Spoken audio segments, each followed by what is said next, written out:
Olá, queridos, graça e paz, tudo bem com vocês? A partir de agora chegou o momento de ficar por dentro de tudo que acontece em nosso ministério e nas nossas igrejas no Brasil e no mundo. Eu sou a G Monteiro e esse é seu Verbo Online.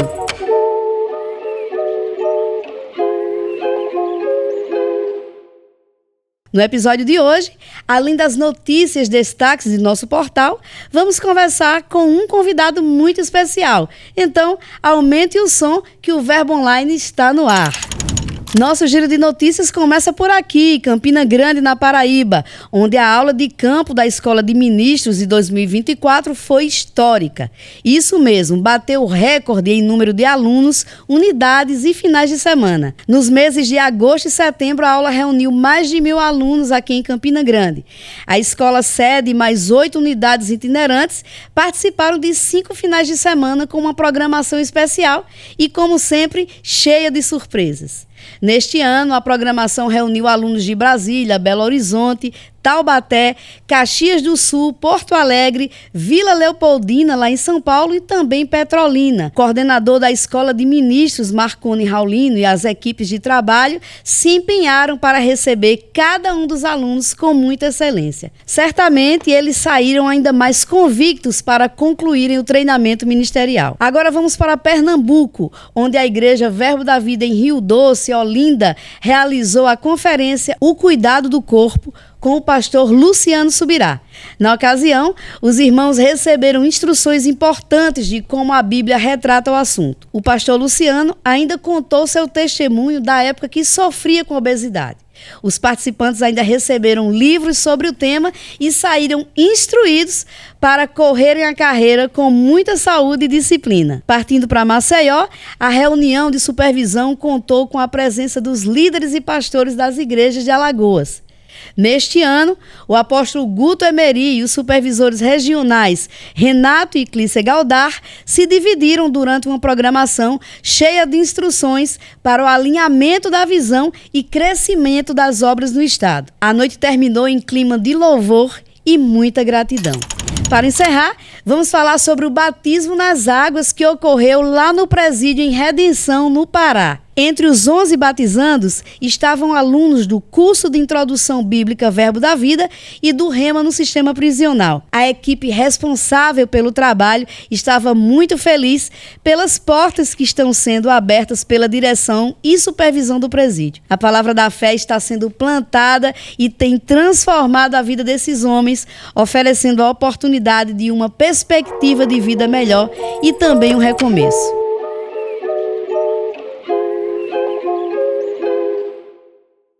O Ministério Verbo da Vida está crescendo em toda a sua estrutura. E para isso, um dos braços é o Centro de Cura. E para falar sobre isso, a gente conversa hoje com o coordenador internacional do Centro de Cura, o pastor Rafael Frota. Pastor, seja muito bem-vindo ao Verbo Online. Amém. Muito obrigado pelo convite, Ineseudo. Um prazer poder compartilhar desse tempo aqui. Pastor, como ministro da palavra, como coordenador do Centro de Cura, qual a importância que o senhor vê em se ensinar sobre cura divina ao corpo de Cristo? Amém. A gente enxerga nas Escrituras, especialmente falando sobre o ministério de Jesus, né? Mateus 4, 23 em diante, Mateus 9, 35 em diante. Ele vai deixar claro que uma coisa que Jesus fez foi ensinar, pregar e curar. Foram as 3 coisas onde a Bíblia nominalmente, né, pontua que ele enfatizou no seu ministério. E como corpo de Cristo, nós temos também a mesma responsabilidade que ele tinha. Se o cabeça ensinava, o corpo é responsável pelo ensino. Se ele pregava, é responsabilidade do corpo pregar as boas novas para quem não conhece, mas também é nossa responsabilidade ensinar sobre cura divina.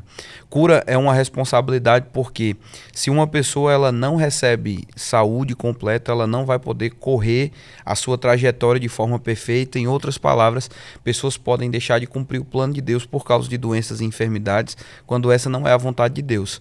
Para o cumprimento do nosso propósito, Deus ele concedeu ferramentas e o sobrenatural e a palavra e instruções que a gente deve seguir a fim de ter força para cumprir toda a jornada. Além disso, os milagres no ministério de Jesus, assim como no ministério dos discípulos, serviu para autenticar a mensagem que ele pregava.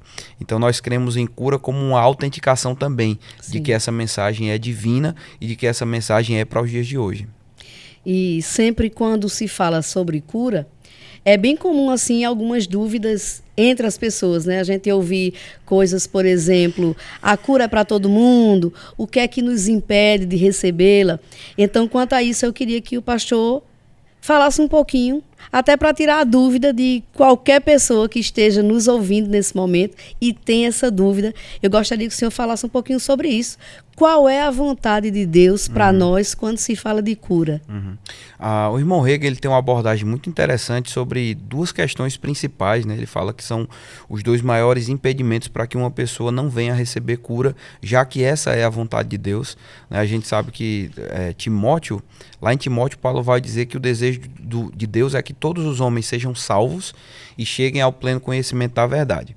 Nem todos os homens serão salvos, ainda que seja a vontade de Deus, porque existe uma parte que cabe ao homem, né?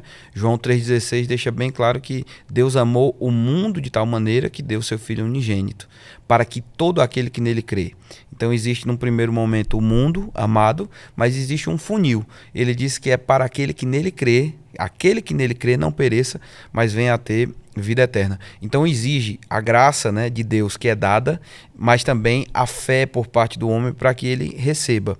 A irmã Regan vai dizer que os dois impedimentos principais são, primeiro, o não conhecimento, a falta de conhecimento vai nos privar de provar o melhor de Deus, e em segundo lugar, aquela falta de atitude na fé, né? Em outras palavras, ter uma fé ativa. Tiago vai falar que uma fé sem obras, ela é uma fé morta. E essa fé morta, ela também não vai receber benefício nenhum.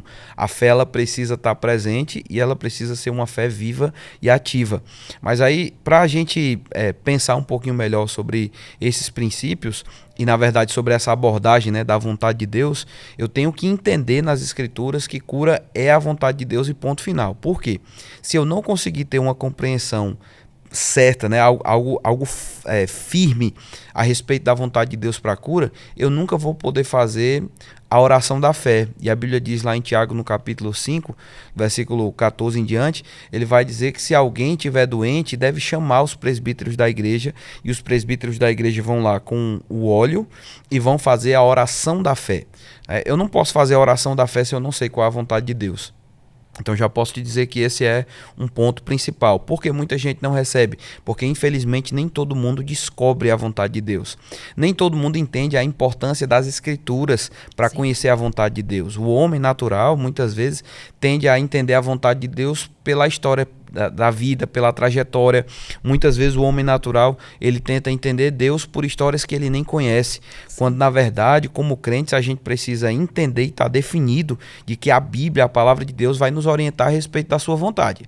Agora, uma vez que eu já tenho plena certeza, que eu já busquei nas Escrituras, e mais uma vez, não existe um argumento sobre cura, existem diversos. A gente poderia falar de cura na perspectiva de que a palavra de Deus promove cura. Então, se Deus me deixa ouvir a sua palavra, Deus quer me curar. Deus enviou Jesus para todos, então é a vontade de Deus curar todos. Deus nos regenerou em Cristo Jesus para que nós tivéssemos agora uma nova vida, né? Sim. Essa vida começa no Espírito, mas ela toca a nossa alma, toca nosso corpo. Também é a vontade de Deus por esse aspecto. É a vontade de Deus quando eu entendo que é a vontade de Deus salvar. Salvação envolve espírito, alma e corpo também. Então existem muitos argumentos, né? Isaías 53, 4 e 5. Um dos propósitos da vinda do Messias foi de que nós fôssemos curados. E a palavra ali deixa claro que é algo que já aconteceu. Então não tem dúvida sobre isso. Nenhum homem que tenha chegado crendo, ou mulher, né? Quem quer que tenha chegado a Jesus crendo, Jesus nunca rejeitou ninguém. Jesus nunca disse, não é a minha vontade. Pelo contrário, ele deixou claro que era a vontade do Pai resgatar aquilo que havia sido perdido. No entanto, uma vez que eu tenho esse primeiro conhecimento de que é a vontade de Deus, eu vou precisar aprender qual é a minha posição para receber. E é nisso que parece que é a maior dificuldade de muitos crentes. Eu lembro falando sobre isso, o irmão Regan, ele disse que conheceu um homem que queria receber o batismo no Espírito Santo. E ele disse, irmão Regan, eu tenho passado por quase 40 anos pedindo o batismo no Espírito Santo. E Deus inspirou o irmão Rega a dizer para ele: irmão, a questão é que você se tornou um profissional em pedir e não um profissional em receber. São duas coisas diferentes.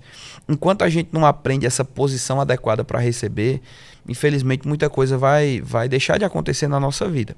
E para tentar finalizar aí, dando um arremate no que é essa posição para receber, nós vemos nas Escrituras que a posição da fé, ela é muito mais do que apenas o responsável para que eu mova uma montanha, como Marcos 11:23 vai dizer. Aquilo é uma das expressões do poder da fé, vai mover montanhas. Mas em Hebreus, no capítulo 11, a gente encontra um panorama ainda maior. Pela fé, pessoas obedeceram, pela fé, pessoas receberam, pela fé, pessoas receberam revelação, pessoas receberam poder curador, versículo 11 vai dizer isso. Então, é pela fé, nesse ambiente de fé, que o milagre, que as manifestações de cura vão acontecer. Quando não acontece, pastor, é culpa de quem? Se a gente já entendeu que é a vontade de Deus curar e que cura é uma obra consumada em Jesus, não é mais responsabilidade de Deus. A questão é que, infelizmente, muitas vezes a gente sai daquela posição da fé, né? Falta de perdão joga uma pessoa para longe da arena da fé. Sofismas e pensamentos errados nos jogam para longe, né? Às vezes a gente encontra pessoas que chegam e dizem pra gente assim: não, pastor, eu creio que é a vontade de Deus curar. Mas na hora que elas estão resistindo ao diabo, fazendo o trabalho que deve ser feito, né, de se sujeitar a Deus e de resistir ao diabo, resistir ao sintoma, muitas vezes as pessoas elas abrem mão daquilo que elas estão acreditando, porque no meio daquele combate volta a mentalidade antiga de pensar assim: talvez não seja a vontade de Deus, talvez eu não vá ser curado. E aí, sem já perceber, duvida, né? Saiu da arena da fé. E fora da fé, Hebreus 11:6 diz isso: sem fé, ou como alguns comentaristas entendem aquele texto, fora da fé, né? Como se fé fosse um lugar. Você não vai receber. Pode parecer que assim a gente está descredibilizando todo o resto, mas não é. Às vezes a pessoa está crendo em uma determinada medida, está praticando em uma determinada medida, mas às vezes detalhes que deixam de ser observados podem colocar uma pessoa em uma posição do coração errada diante de Deus, e por causa daquilo ela não recebe. Não é porque Deus é mau, não é porque a pessoa é má, mas porque infelizmente existe uma deficiência na fé daquela pessoa. Foi isso que Paulo identificou quando ele estava escrevendo uma carta, se não me engano, para os irmãos em Roma, e ele diz: o meu desejo é ir aí para trazer um complemento para essa fé que você já tem, né?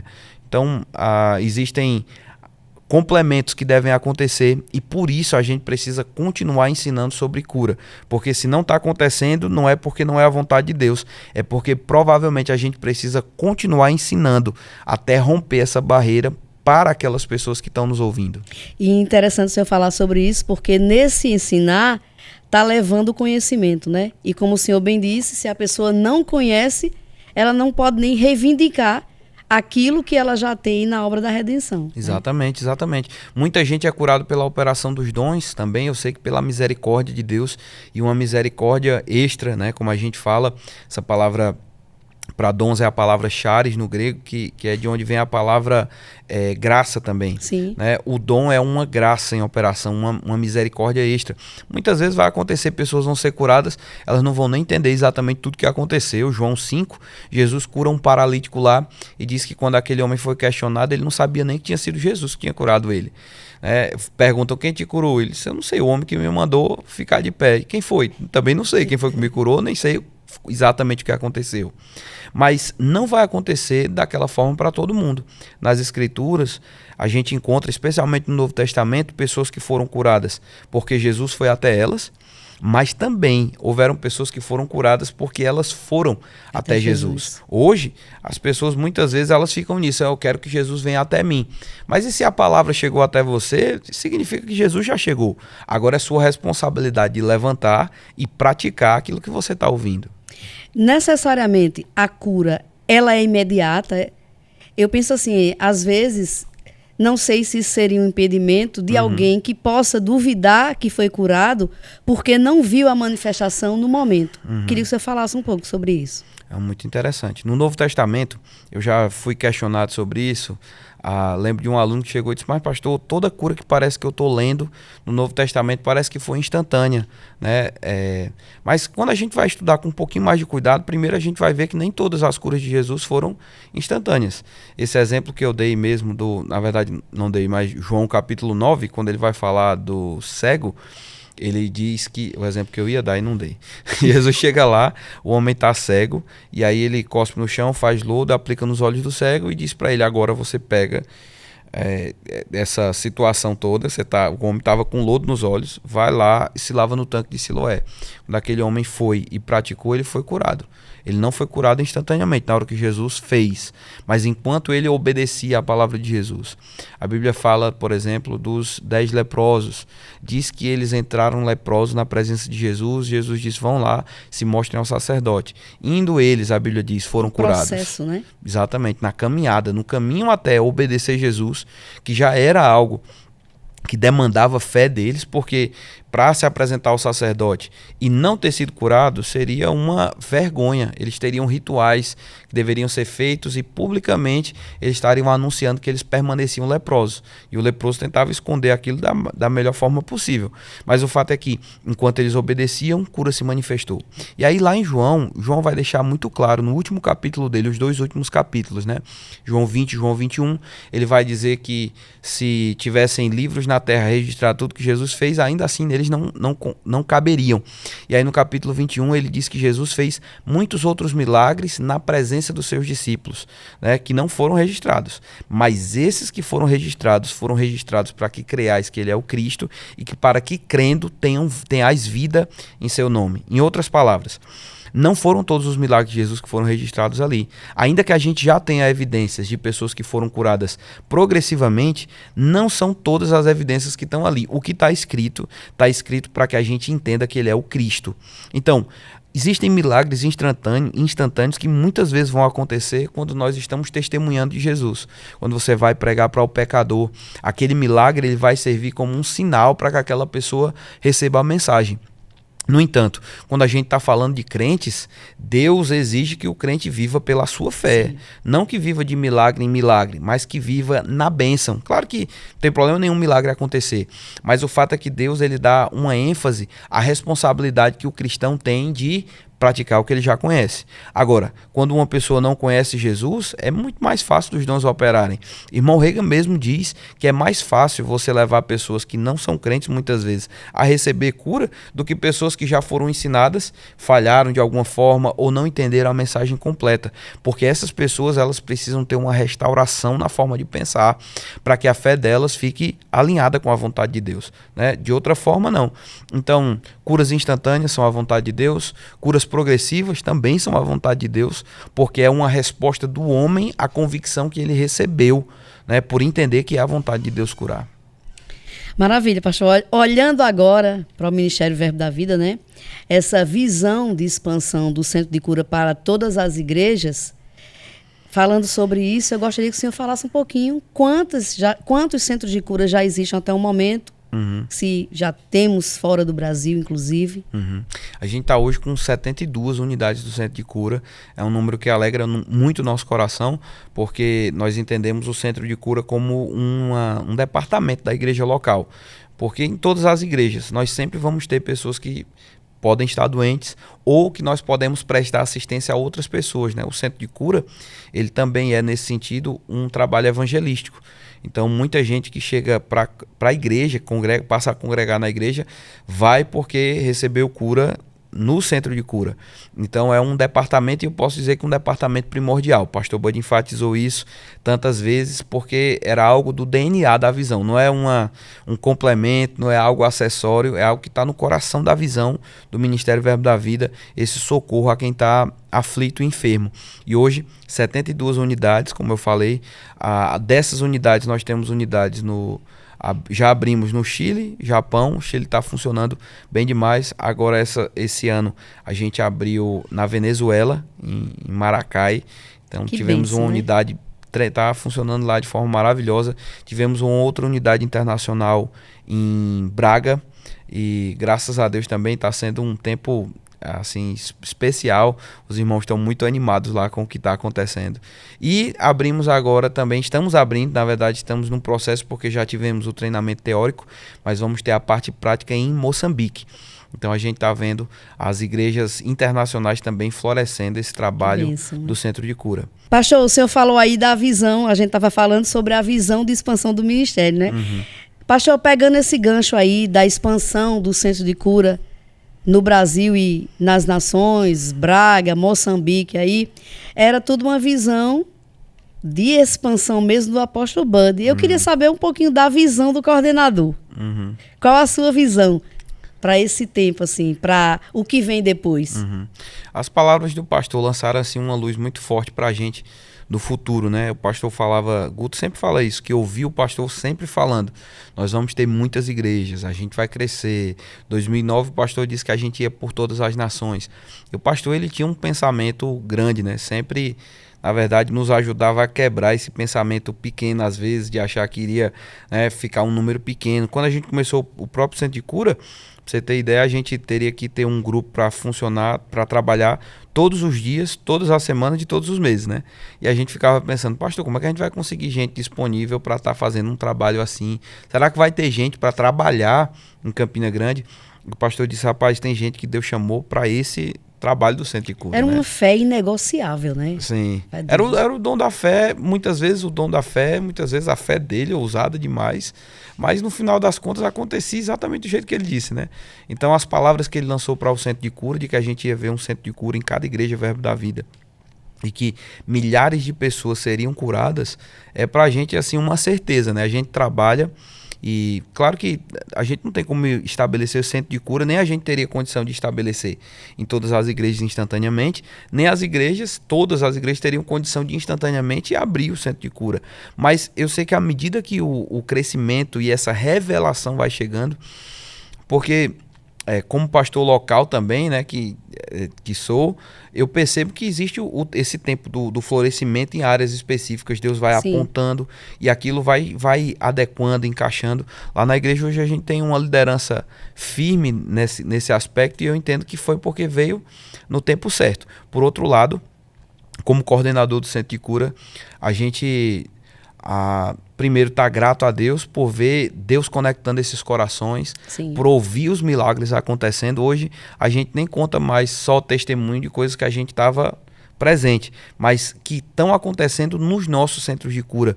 E para a gente é uma grande alegria ver a mesma firmeza, a mesma pegada e os mesmos resultados. A gente tem, desses 72, nós temos mais quase 60 em atuação. E nesses quase 60 a gente tem as mesmas coisas, né? Ministros motivados, resultados acontecendo. Então, como coordenador, o meu desejo é ver as palavras do pastor cumpridas, no sentido tanto do que ele falava do Centro de Cura, quanto de quantas vezes eu ouvi o pastor Bud falando, nós vamos ver Jesus voltando no meio de um grande avivamento de curas, milagres e do sobrenatural em manifestação. A gente crê que nesses últimos dias, não é só pela nossa qualidade enquanto oradores, enquanto ministros, mas a gente crê mesmo em grandes manifestações do poder de Deus. E essa é a minha maior expectativa, né? Ver pessoas despertando para cumprir o seu chamado e ao mesmo tempo de ver crentes recebendo socorro, porque tem muita gente que já é crente, já nasceu de novo, não precisa morrer prematuramente. E que se esse conhecimento chegar a tempo, essa pessoa ela vai se levantar e cumprir o seu chamado. Então isso move o nosso coração. Isso nos faz trabalhar com essa motivação e esse desejo mesmo, de ver em cada igreja sendo estabelecida essa visão clara, né, da nossa liderança. Amém. Assim como, mais uma vez, só para fechar essa questão, né, tá no coração do nosso apóstolo Guto. O Centro de Cura é algo tão forte, a gente vê ele mencionando tão frequentemente. Eu aconselho, né, as pessoas a darem uma olhada, dar uma vasculhada no Toda Terça, e quantas menções Guto tem feito a respeito desse ministério de cura. Exatamente. Porque é algo vital, algo que é inerente à palavra da fé. Então não tem como a gente desvencilhar isso, não. Vamos torcer, né, e orar por isso, né? Essa avalanche de centro de cura sendo Amém. Implantadas aí, né? Temos aí o quê? 521 igrejas ainda, né? Já quase 100, né? Uhum. Atendidas, e tem um caminho aí, mas a gente crê que vai chegar lá, né, pastor? Amém, isso aí.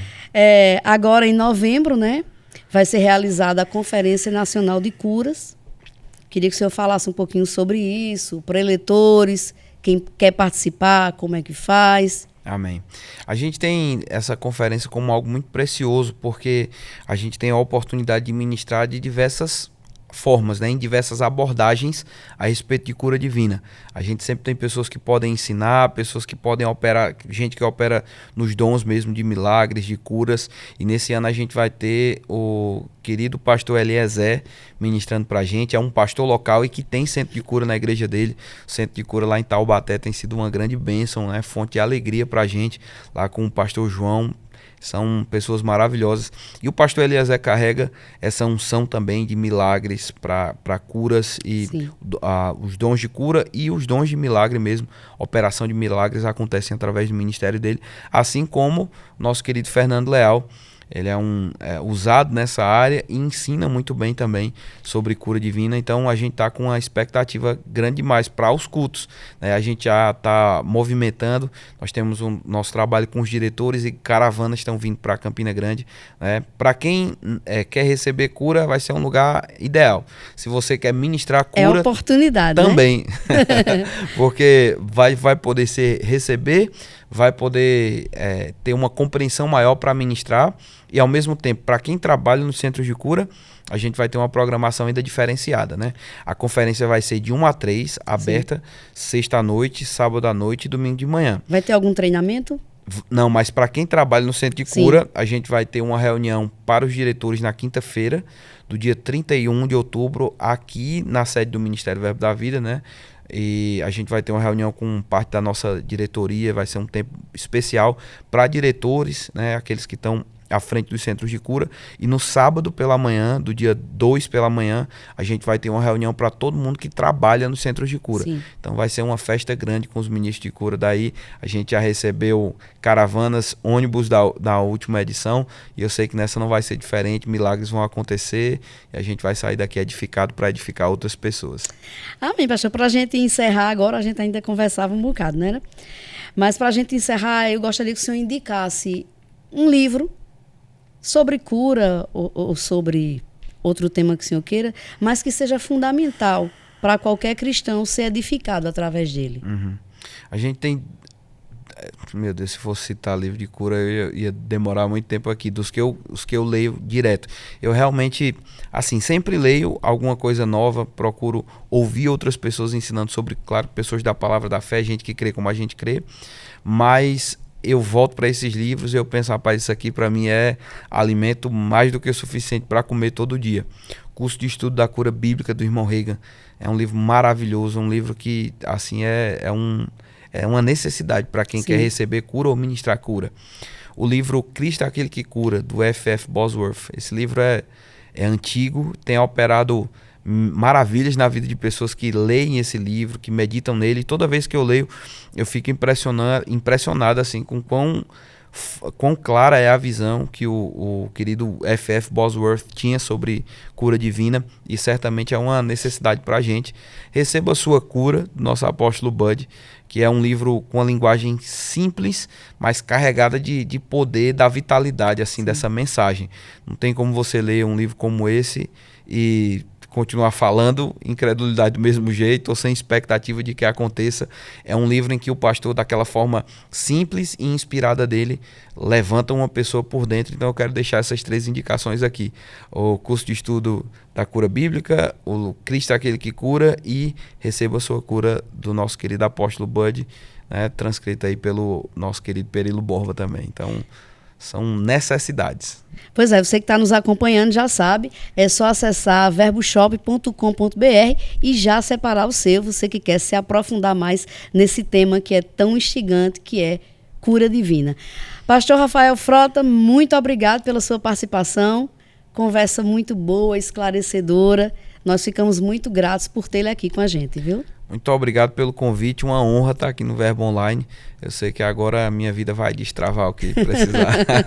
Muito bom estar com vocês, forte abraço, mantenha a visão, permanece pregando cura. Se você está ouviu por todo esse tempo, eu sei que algo no seu coração está sendo despertado ou já foi. Fica fiel e você vai ver milagres acontecendo em nome de Jesus. E em novembro venha para cá, né? Novembro, estamos aí, te esperamos aqui em Campina Grande. O Verbo Online de hoje vai ficando por aqui, mas em nosso portal tem muito conteúdo disponível para você. Basta acessar verbodavida.com ou o aplicativo Verbo App, é só baixar. Eu também vou ficando por aqui, mas declaro um dia abençoado para você. Tenha fé, lembre-se sempre de que tudo passa e a graça de Deus nos basta. Eu sou a G Monteiro e esse é seu podcast Verbo Online. Até mais.